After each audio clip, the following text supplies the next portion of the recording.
Let's talk about ways we can begin to identify when we're beginning to build trust in ourselves again. So often we hear people talk about ways that you could build trust in yourself, or people trying to give you affirmations and say, just trust yourself more. You could trust yourself. You know, we hear all these things. And I feel like we don't really have spaces where we could talk about what it can look like or feel like when you are actually in it and developing those skill sets, because I think a lot of the times it's easy to become your own blind spot, you know, because that's the thing. Progress is never just you're this person that needs all this work and then you turn into the last evolved version of yourself. There's all of that in between of transitional points that you have to go through to get to a certain point. And sometimes I don't think we are able to see those transitional points. You guys will start to see this as I go through the list. Developing trust in yourself is a catalyst for developing trust with other people, situations, life in general. And I will say a lot of the things on this list is also going to almost contradict the autistic DSM-5, because part of the DSM-5 criteria is black and white thinking and being very rigid. And I'm not saying that that's not a trait that a lot of autistic people have, but I do think that those criteria on the DSM-5 is almost missing information, if that makes sense. Because the thing about behavior patterns is, unless we begin to figure out where those behavior patterns come from, why they formed, and why they're necessary for autistic individuals, we can't actually understand why autistic people are the way they are. One way you could tell that you are beginning to trust yourself a little bit more is that you stop feeling the need to pinhole yourself and other people into categories. So let's say you have an idea of a person and they are a really outspoken, defensive, in-your-face individual. Let's say you see them with their family and you realize, oh, they're a lot softer than they are at work, and they're actually really gentle with their family, very nurturing. So you allow your idea of them to expand rather than seeing what you first initially see and then categorizing that person into a category, and now they have to inherit all of the traits of that category. Most of the time, if people are being somewhat authentic, if not completely authentic, they will never fit into just one tight-knit category unless they're masking as well and they're making sure that they're inhabiting all of the traits of one category. But that isn't what an authentic person does, right? But a part of this is you also allow that person to have the freedom to outgrow certain traits or characteristics that they no longer want to have, and you allow your idea of them to change with them. So how many times have you guys heard a person get really thrown off when someone else is different, and they will point it out and say like, oh, you've been a lot more chipper lately, or oh, you're not as cynical as you used to be. And sometimes I think people are genuinely happy because they're just loving people, but more often than not, I think people feel very triggered when other people start to change. A sign that you trust yourself is that you allow people the freedom to change and you embrace it and you feel happy for them, right? Because you know that everyone's on their own journey of growth and learning is what it ultimately is. And so change happens when you're learning. And more importantly, change happens when you're integrating the stuff that you're learning. And so when you trust yourself, you know, okay, this person's change doesn't really impact who I am at this point in my life, what I'm doing. I could hold space for their change. I could even be here to cheer them on and be happy for them, but I don't have to feel insecure or put off by their change. And all of this also applies to yourself, because I think sometimes people get really insecure about when they are being pushed to change as well, because they think to themselves, what is everyone around me going to think? Is everyone going to think this change is weird? I feel like once you begin to just let yourself live life how you want to, make your choices and not feel insecure about it, and you don't judge other people for changing as well, and you feel like this collective connectedness of we're all just doing our own thing and we don't have to judge each other for it, that's a really good way to tell that you have a more stable foundation and core values within yourself. Another good way you could tell that you are building more trust in yourself is that you begin to let go of specific outcomes. I feel like sometimes a reason why a lot of us can become very rigid in needing things to play out a certain way comes from so many reasons, right? It's because it takes up a lot of spoons to just exist, right? To socialize, to go to your job, to do your errands, and to pay your bills. So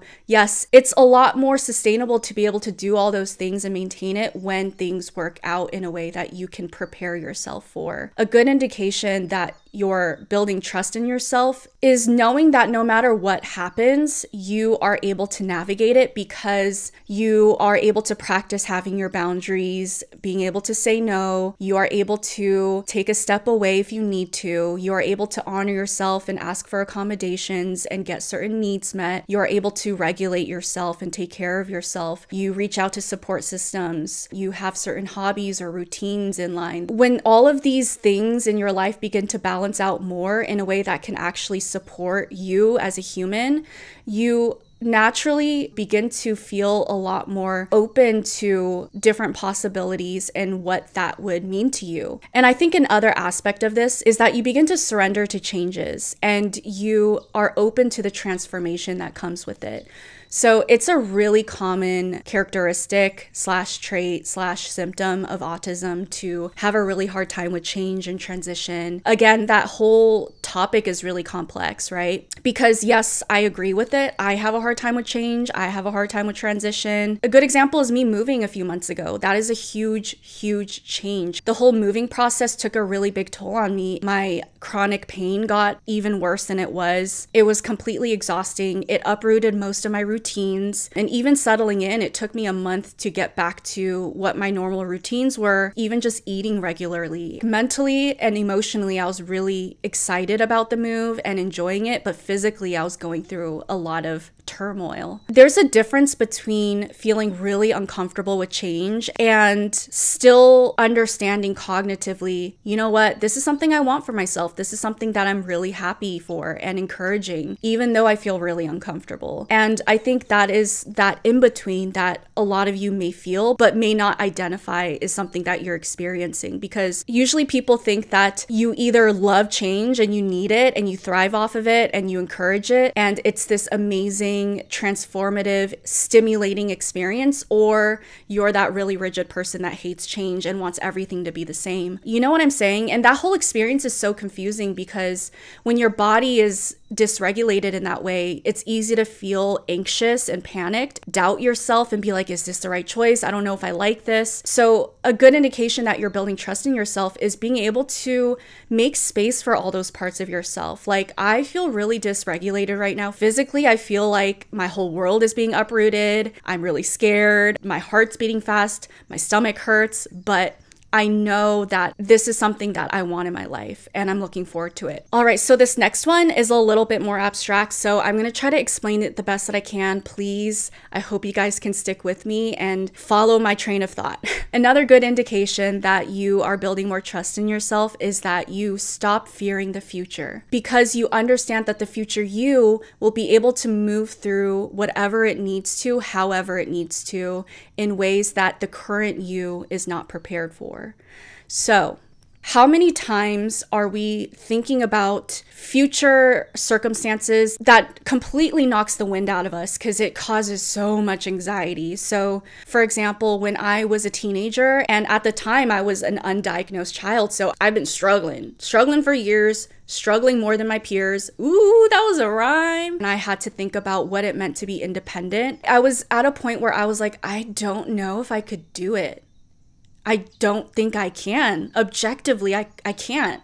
Because I didn't know I had ADHD and autism, I just thought that I was like a failure of a person. And so I would think about what the norm was of being an independent person, paying $2,000 to $3,000 in rent, having a 9 to 5, 5 days a week for the rest of your life. I felt like I couldn't think of any degrees that I wanted, let alone be able to go to school and study and pass all my classes to get these degrees, because when I'm not fully immersed and into something, I can't do it at all because I have learning disabilities and all that stuff. And so I would think about the future. I would get so overwhelmed and I would lose so much hope because I felt like there was just no pathway for me. And when I think back,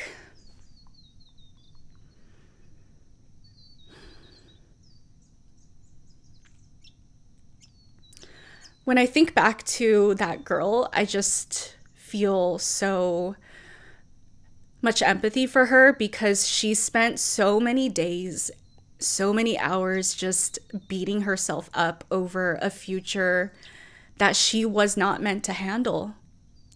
She was meant to just be in school. She was meant to just go through her classes, be with her friends, figure out whatever things she needed to figure out at the age of 16 or 17 or 18. And that's it. Because she was worrying for 27-year-old Irene. She was worrying for 30-year-old Irene.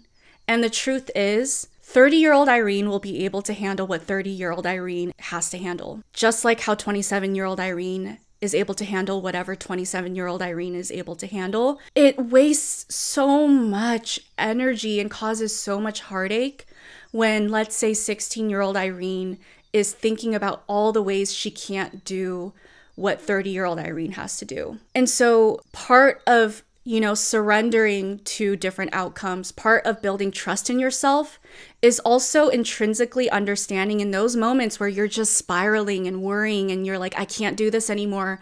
I don't know if I could keep going at this rate. In those moments of spiral, it's so important to ground yourself and remind yourself, you know what? I don't have to go through that right now because that's something for future me to go through. And future me has objectively more life experiences, more tools, more knowledge that I simply don't have. And so I can't make judgments. I can't sit here and ruminate on what I would do and if I could do it because I'm not the same person as that person that will have to go through it, right? Yes, if you took yourself from where you are now, transported it, time traveled to that point and made yourself go through that experience, of course you'd freak out. Of course you're not going to be ready, right?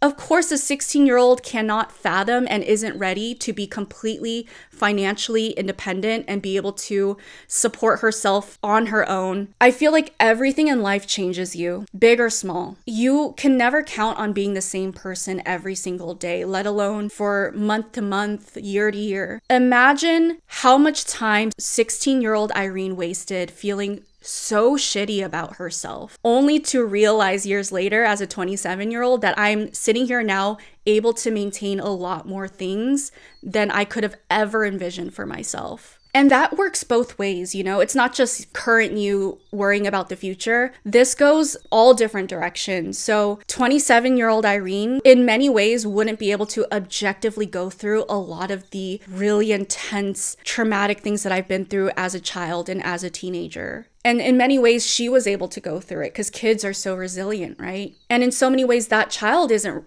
able to do what I'm doing now. She's not able to hold a job. She's not able to pay bills. She's not able to take care of herself and 3 pets and all of that stuff, right? At some point, you kind of just have to stop and let go and surrender because all timelines of ourselves, this is getting so abstract, you guys. Whoever you are in different timelines of yourself is always equipped in ways that you may not expect, right? And they're always equipped for that situation better than how you would be equipped for that situation now. Another way that you could begin to tell that you're trusting yourself more is that you actually allow yourself to feel peace. How many times have you guys felt peace or happiness and then you started to spiral out of it because it doesn't feel right and you're not used to it? You start to think, oh my God, there's this other situation that's starting to make me anxious. I need to prepare for this. I need to prepare for that. Or you start to ruminate on something that's happened in the past and how much heartache it caused you. And I think a part of trusting that process and allowing yourself to actually feel at peace is understanding all the different ebbs and flows of life that you will always be going through. There will be ebbs and flows of action-oriented times, extreme change and transformation. There will be ebbs and flows of quieter, more peaceful times where you're just meant to enjoy yourself, maintain whatever it is that you built. And then there will be other times where you're meant to just have all this creative energy, where you're thinking about all the things that you want to do and all the changes you want to make. Once you're able to allow yourself to actually tune into the different cycles, the different ebbs and flows in your life, and have a process of how you handle that, you can more effectively be able to be present in moments of peace and quiet, because you know, I'm just in a moment of peace and quiet right now. Another cycle will come in later. Maybe it's an action-oriented cycle, maybe it's an idea cycle and creativity cycle, but right now, it's not those cycles. So I'm going to allow myself to just enjoy this cycle for now. Yes, it is part of neurodiversity to have a hard time with transition and change, but I also think a big part of it is just living in a capitalistic society where they very much so built systems to throw you off your natural instincts in many ways. You know, starting the new year in the middle of winter, for example, instead of springtime, where your body is still in the mode of wanting to hibernate, but now you have to have this whole jump start of 2024 and have all these goals that you're making and needing to achieve. We don't integrate natural light very often in our spaces, and so you kind of lose touch of your natural circadian rhythm.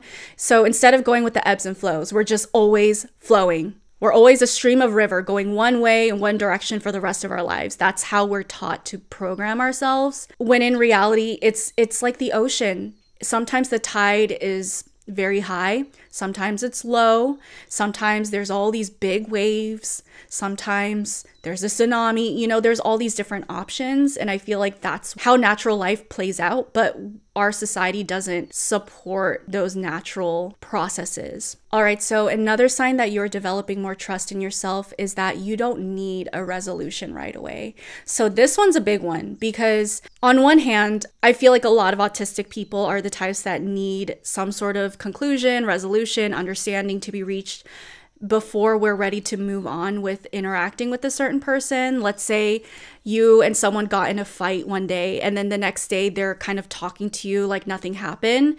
I think for a lot of autistic people, we may struggle with that, because it's like, whoa, why are we talking like things are okay when things are not? I need us to find resolution so that I could talk to you like we're okay, because I can't talk to you like we're okay unless we're okay.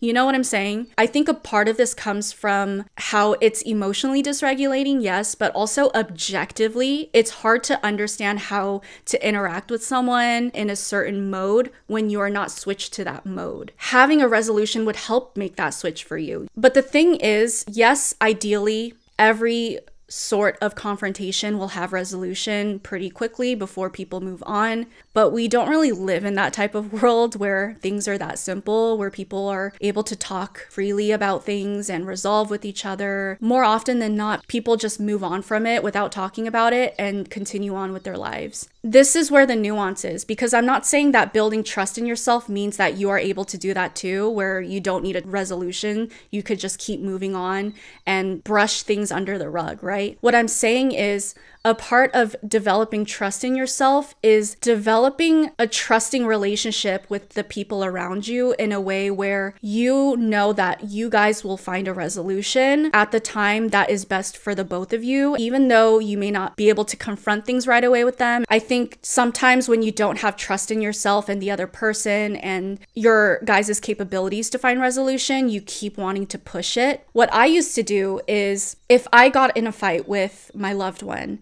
and they went off and we didn't talk for a few days, whenever we reconvened and got back together, I expected us to hash it out before we continued interacting. And what would happen so often is that they would just continue interacting with me as if nothing happened, right? And I would get even more distressed and confused because I'm like, what is going on? We're not just going to sweep that under the rug. We need to talk about it because I'm not okay right now and I can't act like I'm okay around you. And I'm not saying this is going to work for every situation or person, but now my process with my loved one is, if we get into a pretty heated argument or discussion, we both get space, we come back together, we can still interact and respectfully enjoy each other's presences without needing to immediately talk about what happened and find resolution. I kind of can allow it to naturally come up and not be as rigid with, I can't interact with you until we resolve.